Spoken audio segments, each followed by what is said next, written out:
ആരാധന ആരാധന ആരാധന ആരാധന ആരാധന ആരാധന ആരാധന ആരാധന ആരാധന ആരാധന ആരാധന ആരാധന എൻ ജീവനെ കാണും നീ വലിയതാണെനിക്ക് എൻ ജീവനെ കാണും നീ വലിയതാണെനിക്ക്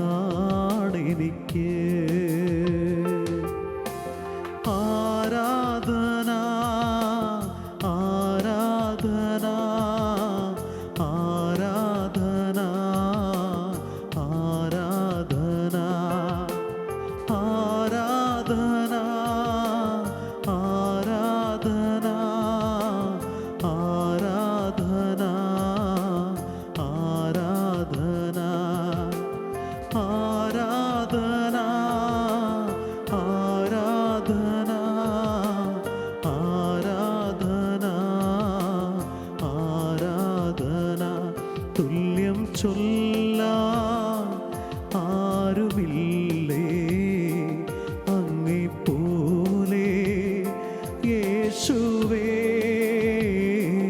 തുല്യം ചൊല്ലാൻ ആരുമില്ലേ അങ്ങെപ്പോലെ യേശുവേ ജീവനേ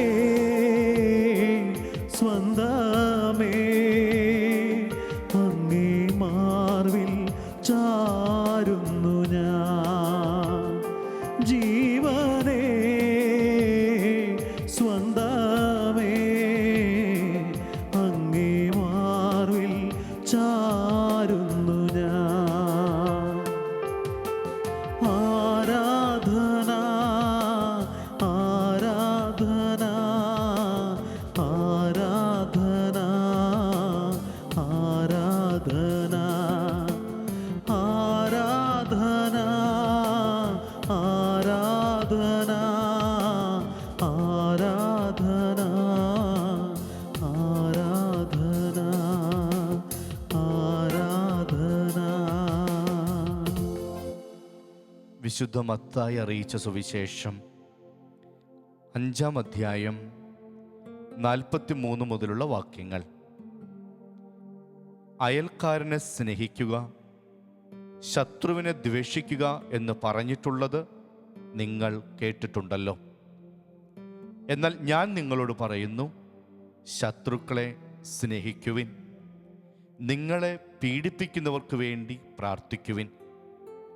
അങ്ങനെ നിങ്ങൾ നിങ്ങളുടെ സ്വർഗസ്ഥനായ പിതാവിൻ്റെ മക്കളായിത്തീരും. അവിടുന്ന് ശിഷ്ടരുടെയും ദുഷ്ടരുടെയും മേൽ സൂര്യനെ ഉദിപ്പിക്കുകയും നീതിമാന്മാരുടെയും നീതിരഹിതരുടെ മേൽ മഴ പെയ്യിക്കുകയും ചെയ്യുന്നു. നിങ്ങളെ സ്നേഹിക്കുന്നവരെ നിങ്ങൾ സ്നേഹിച്ചാൽ നിങ്ങൾക്കെന്ത് പ്രതിഫലമാണ് ലഭിക്കുക? ചുങ്കക്കാർ പോലും അത് ചെയ്യുന്നില്ലേ? സഹോദരങ്ങളെ മാത്രമേ നിങ്ങൾ അഭിവാദനം ചെയ്യുന്നുള്ളൂവെങ്കിൽ വിശേഷവിധിയായി എന്താണ് നിങ്ങൾ ചെയ്യുന്നത്? വിജാതീയരും അതുതന്നെ ചെയ്യുന്നില്ലേ? അതുകൊണ്ട് നിങ്ങളുടെ സ്വർഗസ്ഥനായ പിതാവ് പരിപൂർണനായിരിക്കുന്നത് പോലെ നിങ്ങളും പരിപൂർണരായിരിക്കുവിൻ. ഈശോയിൽ ഏറ്റവും സ്നേഹമുള്ളവരെ, മനോഹരമായ ഒരു സുവിശേഷ ഭാഗമാണ് നമ്മൾ വായിച്ചു കേട്ടത്. പലതവണ വായിച്ചിട്ടുള്ള, ധ്യാനിച്ചിട്ടുള്ള ഒരു സുവിശേഷമാണ്. വിശുദ്ധ മത്തായിയുടെ സുവിശേഷത്തിലെ ആദ്യ അധ്യായങ്ങളെ, ഈശോയുടെ പരസ്യജീവിതവുമായി ബന്ധപ്പെട്ട ഭാഗങ്ങളെ മലയിലെ പ്രസംഗം എന്ന പേരിലാണ് അറിയപ്പെടുന്നത്. പുതിയ നിയമത്തിലെ മോശയാണ് ഈശോ എന്ന് സുവിശേഷകൻ നമ്മളെ പഠിപ്പിക്കുകയാണ്. പഴയ നിയമത്തിൽ മലമുകളിലേക്ക് കയറി ദൈവത്തിൽ നിന്ന് ദൈവകൽപ്പനകളെ ഏറ്റുവാങ്ങി അത് ജനത്തെ അറിയിക്കുകയും പഠിപ്പിക്കുകയും ചെയ്ത അവരുടെ നേതാവായിരുന്ന മോശയെപ്പോലെ ഈശോ മലമുകളിലേക്ക് കയറി ജനത്തെ പഠിപ്പിക്കുകയാണ് ഈ സുവിശേഷത്തിൽ നാം കാണുന്നത്. മോശയെപ്പോലെ ഈശോയും ജനത്തെ പഠിപ്പിക്കുകയാണ്. പക്ഷെ ഒരു വ്യത്യാസമുള്ളത്, പഴയ നിയമ കൽപ്പനകളിൽ നിന്ന് വ്യത്യസ്തമായി പുതിയ നിയമത്തിൻ്റെ ഏറ്റവും പുതിയ അർത്ഥതലങ്ങളെ ഈശോ അവരുടെ മുമ്പിൽ അവതരിപ്പിക്കുന്നു എന്നുള്ളതാണ്. തിന്മയ്ക്ക് പകരം തിന്മ ചെയ്യാനും, കണ്ണിന് പകരം കണ്ണ് നഷ്ടപ്പെടുത്താനും, പല്ലിന് പകരം പല്ല് കൊഴിക്കാനുമൊക്കെ പഠിപ്പിച്ചിരുന്ന പഴയ നിയമ സംഹിതകളെ മുഴുവനും കാറ്റിൽ പറത്തി അതിനെ പൊളിച്ചെഴുതി ഒരു സ്നേഹത്തിൻ്റെ പുതിയ കൽപ്പനയ്ക്ക് ഈശോ തുടക്കം കുറിക്കുകയാണ്. അതുകൊണ്ടാണ് സുവിശേഷത്തിൻ്റെ ആരംഭത്തിൽ നമ്മൾ വായിച്ചു കേൾക്കുന്നത്, അയൽക്കാരനെ സ്നേഹിക്കുക, ശത്രുവിനെ ദ്വേഷിക്കുക എന്ന് നിങ്ങൾ കേട്ടിട്ടുണ്ടല്ലോ. പഴയ നിയമത്തെ, പുറപ്പാടിൻ്റെ പുസ്തകത്തെ അവരുടെ മനസ്സിലേക്ക് കൊണ്ടുവരികയാണ് ഈശോ ചെയ്യുന്നത്. ലിഖിതങ്ങളിലും നിയമങ്ങളിലും എഴുതി വച്ചിരിക്കുന്ന കൽപ്പനകളെ മനുഷ്യ മനസ്സിലേക്ക് ഓർമ്മിച്ചെടുക്കാൻ വിട്ടുകൊടുത്തുകൊണ്ട് അതിൽ നിന്ന് വ്യത്യസ്തമായി, വിഭിന്നമായി നിയമത്തിൻ്റെ പൂർത്തീകരണമായ ക്രിസ്തു കടന്നു വരുമ്പോൾ പുതിയ നിയമസംഹിത അവൻ്റെ ഹൃദയത്തോട് ചേർത്ത് വെച്ച് എഴുതുകയാണ് ഈശോ ചെയ്യുന്നത്. അതുകൊണ്ട് തന്നെ ഒരല്പം പുതുമ ഈ സുവിശേഷ ഭാഗത്ത് നമ്മൾ കാണുകയാണ്. ഈശോ എന്താണ് പറയുന്നത്? അയൽക്കാരനെ സ്നേഹിക്കുക, ശത്രുവിനെ ദ്വേഷിക്കുക എന്ന് നിങ്ങൾ കേട്ടിട്ടുണ്ടല്ലോ. എന്നാൽ ഞാൻ നിങ്ങളോട് പറയുന്നു, ശത്രുവിനെ സ്നേഹിക്കുക. ഒരുപക്ഷെ കേൾക്കുന്നവർക്ക് അതിശയോക്തി ഉണ്ടാക്കുന്ന ഒരു വാക്യമാണ് ഈശോ പങ്കുവെക്കുന്നത്. പ്രിയമുള്ളവരെ, ദൈവത്തിൻ്റെ മനസ്സറിഞ്ഞുകൊണ്ടാണ് ഈശോ ഇത് നമ്മളുമായി സംസാരിക്കുന്നതെന്ന് നമ്മൾ മറന്നു പോകരുത്. കാരണം ഈശോ ഇതിന് തുടർച്ചയായി നമ്മളോട് പറയുന്നു, നിങ്ങൾ ശത്രുക്കളെ സ്നേഹിക്കുന്നതിലൂടെ നിങ്ങൾ എന്തായിത്തീരുന്നു? നിങ്ങൾ സ്വർഗസ്ഥനായ പിതാവിൻ്റെ മക്കളായിത്തീരുന്നു. ഇനി മുതൽ മക്കൾ എന്ന് പറയുന്നത് കർമ്മങ്ങളിലൂടെ നേടിയെടുക്കുന്ന സ്ഥാനമാണ് എന്ന് ഈശോ നമ്മളെ പഠിപ്പിക്കുകയാണ്. ഏതെങ്കിലും ഒരു വംശപരമ്പരയുടെ ശുദ്ധിയെക്കുറിച്ച് മാത്രമല്ല ഇനിമേൽ നമ്മൾ സംസാരിക്കേണ്ടത്. കർമ്മത്തിലൂടെയും അനുഷ്ഠാനത്തിലൂടെയും ജീവിതചര്യകളിലൂടെയും സ്വന്തമാക്കേണ്ട ദൈവപുത്ര സ്ഥാനത്തെക്കുറിച്ചുള്ള ഓർമ്മപ്പെടുത്തലാണ് ഈ സുവിശേഷം നമ്മളുമായി പങ്കുവെക്കുന്നത്. ഒരു വേള ഈശോയെ തേടി അമ്മയും സഹോദരങ്ങളും വരുമ്പോൾ, ആ കാര്യം ഈശോയുടെ കാതുകളിൽ മന്ത്രിക്കുമ്പോൾ ഈശോ തിരിച്ചൊരു ചോദ്യം ചോദിക്കുന്നുണ്ട്, ആരാണ് എൻ്റെ അമ്മ, ആരാണ് എൻ്റെ സഹോദരങ്ങൾ? അതിന് മറുപടിയായി നിശബ്ദത മുഴങ്ങി നിൽക്കുമ്പോൾ ഈശോ പറഞ്ഞു കൊടുക്കുന്നു, ദൈവപിതാവിൻ്റെ, സ്വർഗസ്ഥനായ പിതാവിൻ്റെ ഇഷ്ടം നിറവേറ്റുന്നവരാരോ അവരാണ് എൻ്റെ അമ്മയും സഹോദരങ്ങളും. ഇനിമേൽ മക്കളെന്ന് വിളിക്കപ്പെടുന്നത് രക്തബന്ധം കൊണ്ട് മാത്രമല്ല, കർമ്മം കൊണ്ടുകൂടിയാണെന്ന് നമ്മൾ മനസ്സിലാക്കുകയാണ്. ഈ സുവിശേഷത്തിൻ്റെ ഉള്ളിലേക്ക് നമ്മൾ ഇറങ്ങി വരുമ്പോൾ വ്യത്യസ്തമായൊരു കാഴ്ചപ്പാടിനെ ഈശോ നമുക്ക് സമ്മാനിക്കുകയാണ്. ഇതുവരെ കേട്ട കാര്യങ്ങളിൽ നിന്ന് വ്യത്യസ്തമായി പുതിയൊരു അനുഭവത്തെ, പുതിയൊരു ജീവിത ശൈലിയെ അവരുടെ മുമ്പിൽ നിർണയിച്ചു കൊടുക്കുകയാണ്, അല്ലെങ്കിൽ അവർക്ക് പറഞ്ഞു കൊടുക്കുകയാണ്. പ്രിയമുള്ളവരെ, ക്രൈസ്തവ മതത്തെയും ക്രിസ്തീയതയും ഒക്കെ ഈ ലോകത്തിൽ വ്യതിരിക്തമാക്കുന്നതിൻ്റെ ഒരു പ്രധാനപ്പെട്ട കാരണം ശത്രുവിനെയും സ്നേഹിക്കാൻ നമ്മൾ പഠിപ്പിച്ച ക്രിസ്തുവിൻ്റെ സാന്നിധ്യമാണ്. ആ ക്രിസ്തു സാന്നിധ്യമാണ് ഓരോ ക്രിസ്ത്യാനിയുടെയും അഭയമായി, വെളിച്ചമായിട്ട് മാറുന്നത്. അപ്പോൾ ഇനിമേൽ നമ്മൾ കാണുന്നത് ഈശോയുടെ കണ്ണുകളിലൂടെ നമ്മുടെയും മറ്റുള്ളവരുടെയും ജീവിതത്തെയാണ്. അവൻ പഠിപ്പിച്ചത് ശത്രുക്കളെ സ്നേഹിക്കാനാണ്. പറയുമ്പോൾ വലിയ എളുപ്പമുള്ള കാര്യമായിട്ട് നമുക്ക് തോന്നും. പക്ഷെ നമുക്കതിന് സാധിക്കുമോ? അതിനാദ്യം തിരിച്ചറിയേണ്ടത് ആരാണ് എൻ്റെ ശത്രു എന്നുള്ളതാണ്. ആരാ നമ്മുടെ ശത്രു? നമ്മൾ പലപ്പോഴും പലരെയും ശത്രുപക്ഷത്ത് നിർത്തിയിട്ടുണ്ട്. നമ്മളെ ഇഷ്ടമില്ലാത്തവരും, നമ്മളെ എതിർത്തിട്ടുള്ളവരും, നമ്മളെ എന്തെങ്കിലുമൊക്കെ പറഞ്ഞിട്ടുള്ളവരും, നമ്മുടെ ജീവിതത്തെ കളങ്കപ്പെടുത്തിയവരുമൊക്കെ ശത്രുക്കളുടെ പക്ഷത്താണ് നമ്മൾ നിർത്തിയിട്ടുള്ളത്. ആരാണ് എൻ്റെ ശത്രു? ഒരു ഉത്തരം ഇതാണ്: എൻ്റെ ഹൃദയബന്ധത്തിൽ നിന്ന്, എൻ്റെ സ്നേഹവലയത്തിൽ നിന്ന് ഞാൻ മാറ്റി നിർത്തുന്ന ഏതൊരാളും എൻ്റെ ശത്രുവാണ്. എൻ്റെ സ്നേഹവലയത്തിൽ നിന്ന് അകറ്റി നിർത്തിയിട്ടുള്ള ഏതൊരാളെയും ശത്രുവായിട്ടാണ് ഞാൻ പരിഗണിക്കേണ്ടത്. അത് പലതിൻ്റെയും പേരിലാകാം. അതിനകത്ത് ആരുടെയൊക്കെ പേരുണ്ടാകും. അതൊരു പക്ഷേ അങ്ങ് അകലെയുള്ള ഒരാളുടെ പേരായിരിക്കണമെന്നില്ല. ഏറ്റവും അടുത്തുള്ളവരായിരിക്കും നമ്മുടെ ശത്രുക്കളെന്ന് നമുക്കെല്ലാവർക്കും അറിയാം.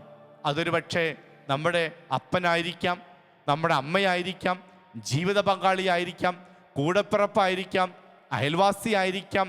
അങ്ങനെ നീണ്ടുപോകുന്നുണ്ട് അവരുടെ പേരും വിലാസവും. അവരെയാണ് ശത്രുപക്ഷത്ത് നമ്മൾ നിർത്തിയിരിക്കുന്നതെങ്കിൽ ഈശോ നമ്മോട് പറയുന്നു അവരെ സ്നേഹിക്കാൻ, അവരെ സ്വന്തമാക്കാൻ, അവർക്ക് നന്മ ചെയ്യാൻ, അവരെ തിരിച്ചു വിളിക്കാൻ, അവരെ ഹൃദയത്തോട് ചേർത്ത് പിടിക്കാൻ ഈശോ നമ്മളോട് ആവശ്യപ്പെടുകയാണ്.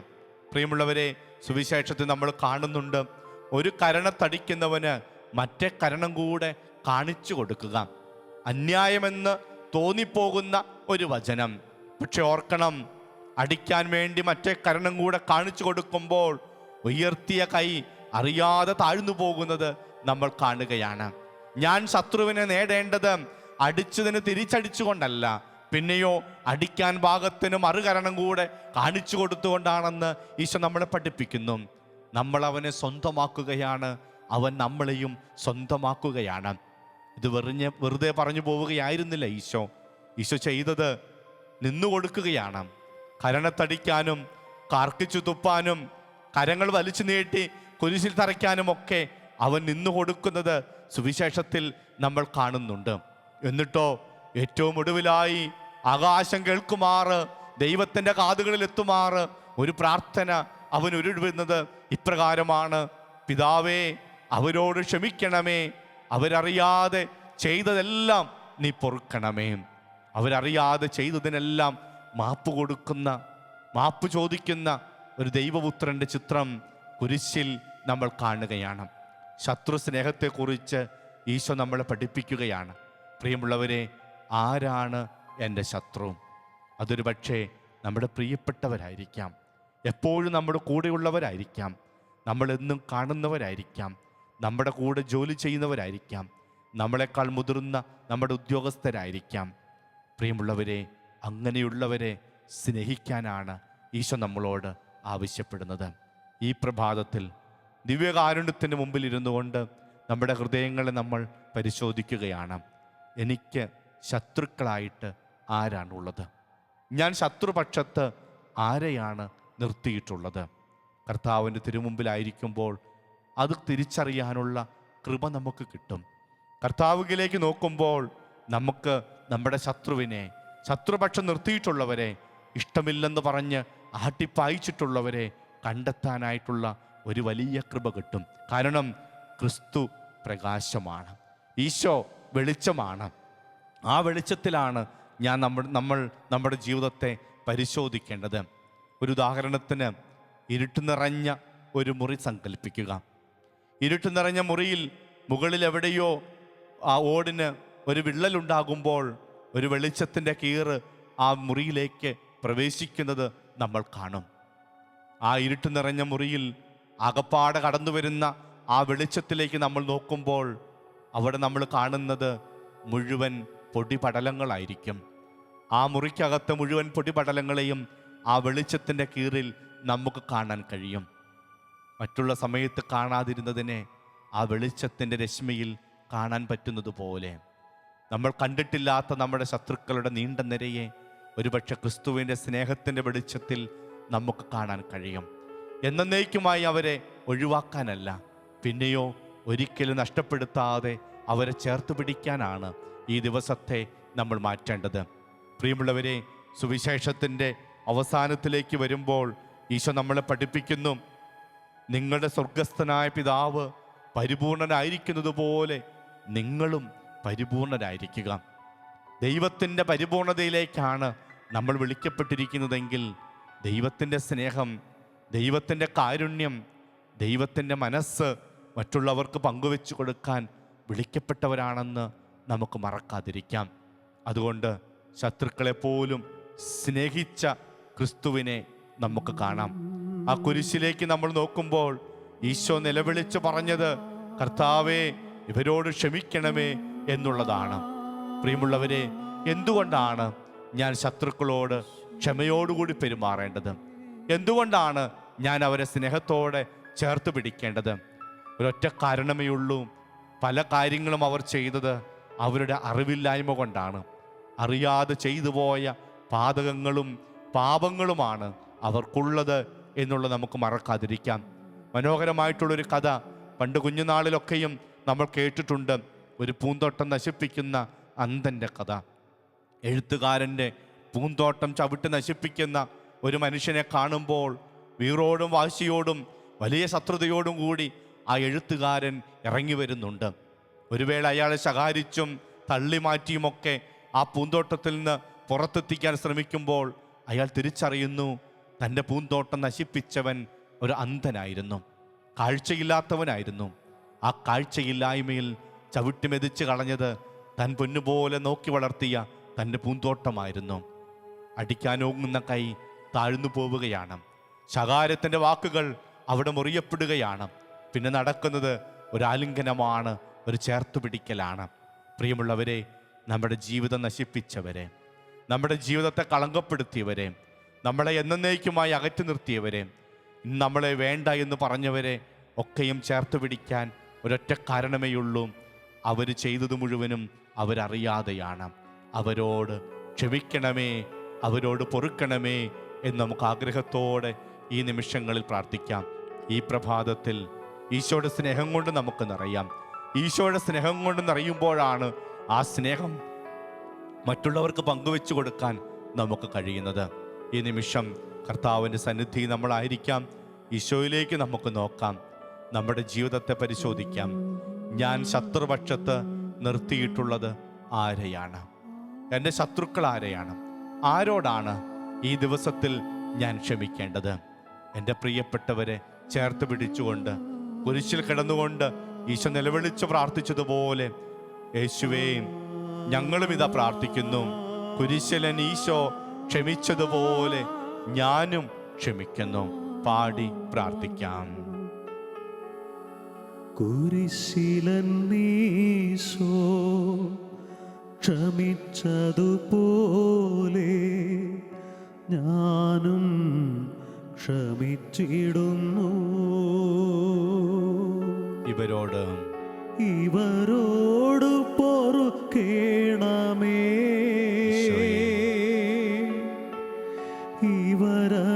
ഇവരറിയാതെ ചെയ്തതല്ല. ഒരിക്കൽ കൂടി പാടാം. ഇവരോട് പൊറുക്കേണമേ, ഇവരറിയാതെ ചെയ്തതല്ല. ഒരു നിമിഷം കരങ്ങൾ നെഞ്ചോട് ചേർത്ത് വെച്ചുകൊണ്ട് ഹൃദയത്തിൽ എൻ്റെ ശത്രുപക്ഷത്ത്, എൻ്റെ സ്നേഹവലയത്തിന് പുറത്ത് ഞാൻ നിർത്തിയിട്ടുള്ളത് ആരെയാണ് എന്ന് നമുക്ക് പരിശോധിക്കാം. നമ്മുടെ മാതാപിതാക്കളെ ശത്രുപക്ഷത്ത് ഞാൻ നിർത്തിയിട്ടുണ്ടോ?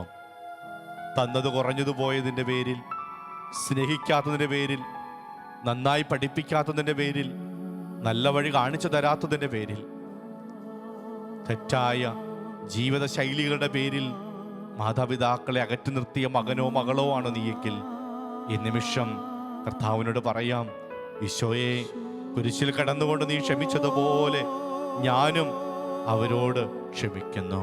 പാടി പ്രാർത്ഥിക്കാം. കുരിശിലീശോ ക്ഷമിച്ചതുപോലെ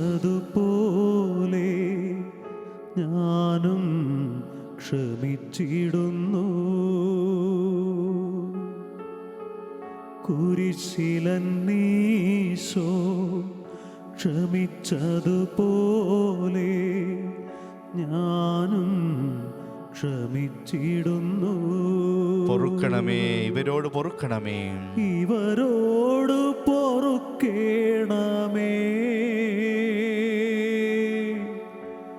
ഇവരറിയാതെ ചെയ്തതല്ല.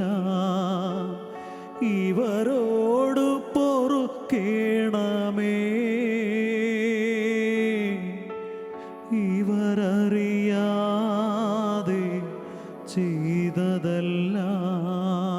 ജീവിത പങ്കാളിയെ ഓർക്കാം.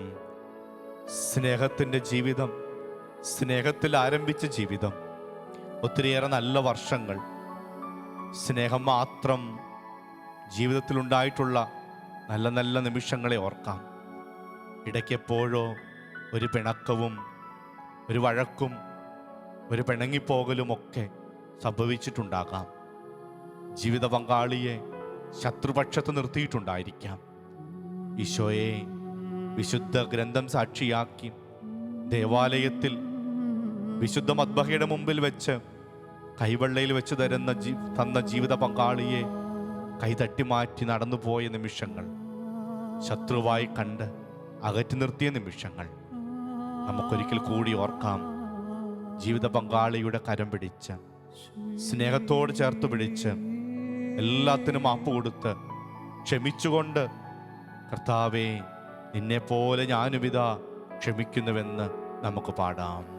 കുരിശിലന്നീശോ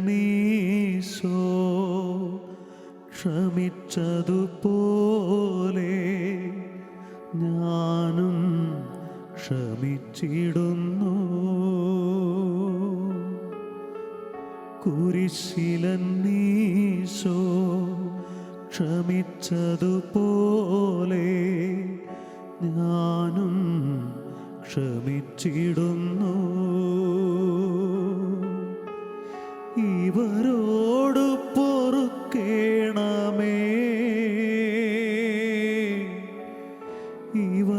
ഇവരറിയാതെ ചെയ്തതല്ല. ഇവരോട് പൊറുക്കേണമേ, ഇവരറിയാതെ ചെയ്തതല്ല. ജീവിതത്തിൽ ആരെയെങ്കിലും മാറ്റി നിർത്തിയിട്ടുണ്ടെങ്കിൽ, ശത്രുപക്ഷത്ത് നിർത്തിയിട്ടുണ്ടെങ്കിൽ അവർക്ക് വേണ്ടി നമുക്ക് പ്രാർത്ഥിക്കാം. കർത്താവേ, മക്കളെയും ജീവിത പങ്കാളിയെയും മാതാപിതാക്കളെയും കൂടപ്പിറപ്പുകളെയും അയൽവാസികളെയും ഇതാ ഓർക്കുന്നു. പലപ്പോഴും പലരെയും പലതിൻ്റെയും പേരിൽ മാറ്റി നിർത്തിയിട്ടുണ്ട്, സ്നേഹവലയത്തിന് പുറത്തു നിർത്തിയിട്ടുണ്ട്. കർത്താവേ, അങ്ങയുടെ സ്നേഹം കൊണ്ട് നിറയുന്ന ഈ അവസരത്തിൽ എല്ലാവരെയും സ്നേഹിക്കാൻ പഠിപ്പിച്ച അങ്ങയുടെ മഹനീയ സാന്നിധ്യത്തിൽ അവരുടെ ഹൃദയങ്ങളെ, അവരുടെ കരങ്ങളെ ചേർത്ത് പിടിച്ചുകൊണ്ട് ഒരിക്കൽ കൂടി എല്ലാവരോടും ക്ഷമിക്കാൻ കർത്താവെ കൃപ നൽകണമേ എന്ന് ആഗ്രഹിച്ചു നമുക്ക് പാടാം. കുരിശിലനീശോ ക്ഷമിച്ചതുപോലെ. കുരിശിലന്നീശോ ക്ഷമിച്ചതുപോലെ ഞാനും ക്ഷമിച്ചിടുന്നു. കുരിശിലന്നീശോ ക്ഷമിച്ചതുപോലെ ഞാനും ക്ഷമിച്ചിടുന്നു. ഇവരോട് പൊറുക്കേണമേ,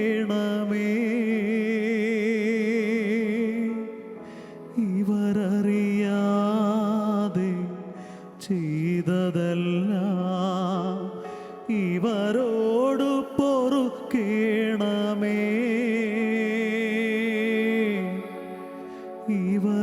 ഇവരറിയാതെ ചെയ്തതല്ല. ദിവ്യകാരുണ്യ സന്നിധിയിൽ നമുക്കായിരിക്കാം.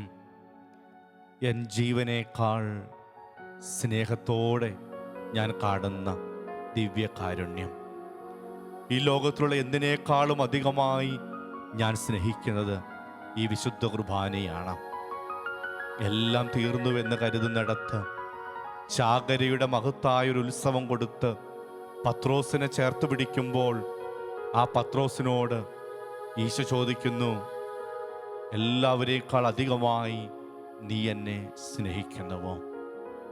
മൂന്നാവർത്തി തള്ളിപ്പറഞ്ഞവനെ മൂന്നാവർത്തി സ്നേഹത്തിൻ്റെ പ്രകടനം ഏറ്റുചൊല്ലിച്ച് കർത്താവ് മുറുകെ പിടിക്കുമ്പോൾ അവൻ വിളിച്ചു പറയുന്നു, ഉവ്വ് കർത്താവേ, ഞാൻ നിന്നെ സ്നേഹിക്കുന്നു, എല്ലാത്തിനേക്കാൾ അധികമായി ഞാൻ നിന്നെ സ്നേഹിക്കുന്നു. നമുക്കും അവിടുത്തെ തിരുമുമ്പിലായിരുന്നു കൊണ്ട് എൻ ജീവനേക്കാൾ സ്നേഹമായവനെ, വിലയുള്ളവനെ, ഞാൻ മൂല്യമായി കാണുന്നവനെ, അങ്ങേക്ക് ആരാധന പാടി പ്രാർത്ഥിക്കാം. എൻ ജീവനെ കാളും നീ വലിയതാണെനിക്ക്. ഈശോയിലേക്ക് നോക്കി നമുക്ക് പാടാം. എൻ ജീവനെ കാളും നീ വലിയതാണെനിക്ക്. ആരാധനയേകാം. ആരാധന ചേർന്ന് പാടാം. ആരാധന എല്ലാവരും ചേർന്ന്. ആരാധന ആരാധന ആരാധന ആരാധന ആരാധന ആരാധന. ഈശോയിലേക്ക് നോക്കി നമുക്ക് പാടാം. ആരാധന ആരാധന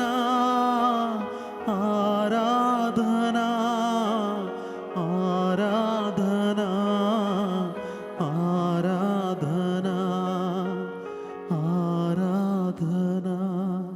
ഈശോയുടെ സന്നിധിയിൽ നമുക്കായിരിക്കാം. ജീവിതത്തെ സമർപ്പിക്കാം.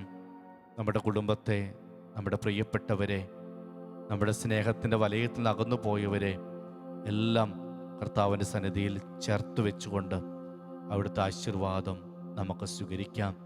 ഈശോയെ, ഞങ്ങളെ അനുഗ്രഹിക്കണമേ, ഞങ്ങളെ ആശീർവദിക്കണമേ.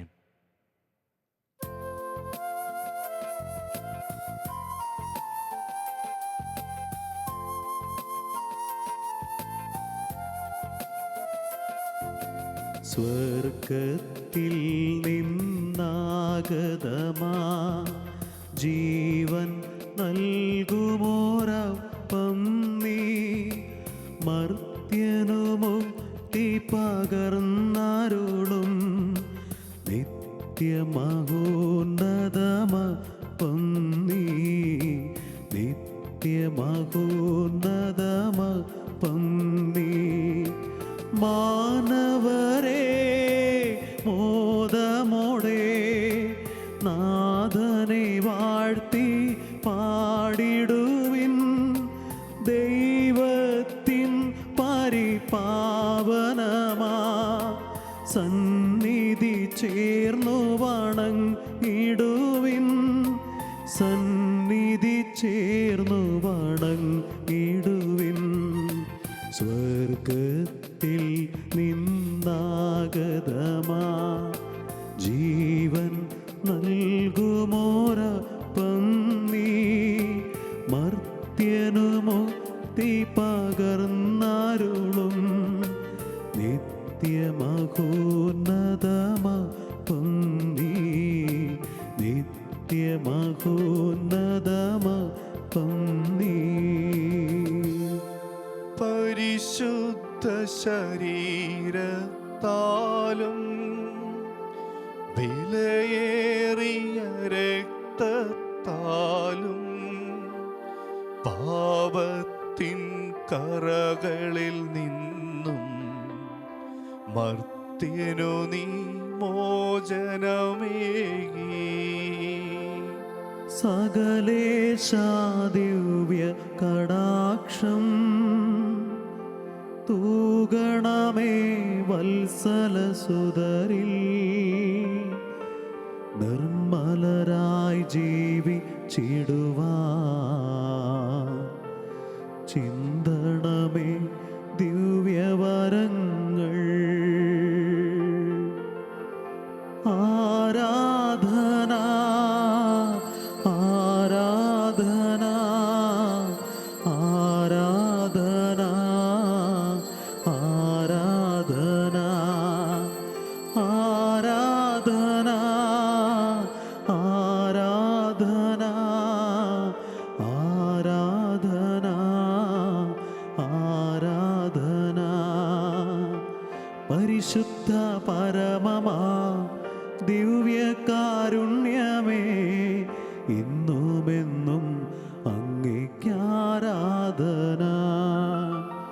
പരിശുദ്ധ പരമമാ ദിവ്യകാരുണ്യമേ ഇന്നു എന്നുമെന്നും അങ്ങേക്കാരാധന. പരിശുദ്ധ പരമമാ ദിവ്യകാരുണ്യമേ, എന്നുമെന്നും അങ്ങേക്കാരാധന.